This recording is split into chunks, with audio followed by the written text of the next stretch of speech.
So let's go and take a look at the iPad Air 2nd generation and see how this particular iPad holds up in the later part of 2023. Now, there's a couple things I'd recommend thinking about. Number one, I genuinely don't think this iPad is pretty much worth buying anymore. And I don't even think this iPad was worth buying even like a few years ago. I think at the, max, this thing was maybe worth it back in like 2018, 2019. But as of this point, I wouldn't really recommend anyone to purchase this iPad anymore. Now, it's still kind of an interesting iPad just because it was an iPad that was supported for so many software variants, which is so crazy. It came out in 2014 and basically it had that 9.7-inch IPS panel on the front. Fairly high resolution display too, which was fairly nice. You're getting the top bezel, bottom bezel, and the side bezels as well. Touch ID on the front, like overall a pretty good looking front. And I definitely do think it's still a very interesting iPad just from that, specific side. But beyond that, I don't really think I would look at this iPad and be like, oh my goodness, you have to pick it up. It's a fairly outdated body when it comes down to it. You're getting the lightning port at the bottom. You're getting that standard, aluminum back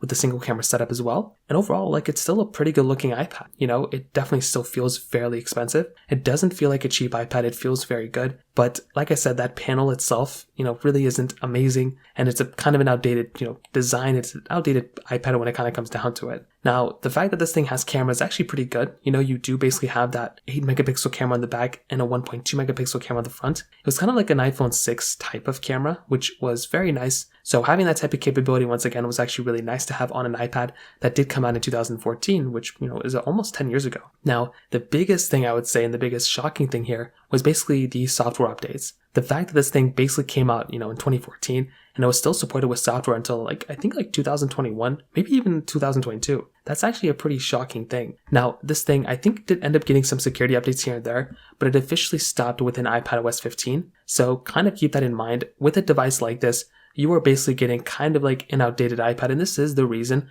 why I really would not recommend buying this particular iPad. I don't think it's worth it from that particular standpoint. And even in a lot of other ways, I don't really think it's an iPad that I would look at and be like, oh my goodness, you have to buy because of that software standpoint. So like I said, just keep that in mind in the back of your head. But I would still say there's still some quality and some things to kind of keep in mind here. The other thing I'd probably keep in mind here too is basically with the performance.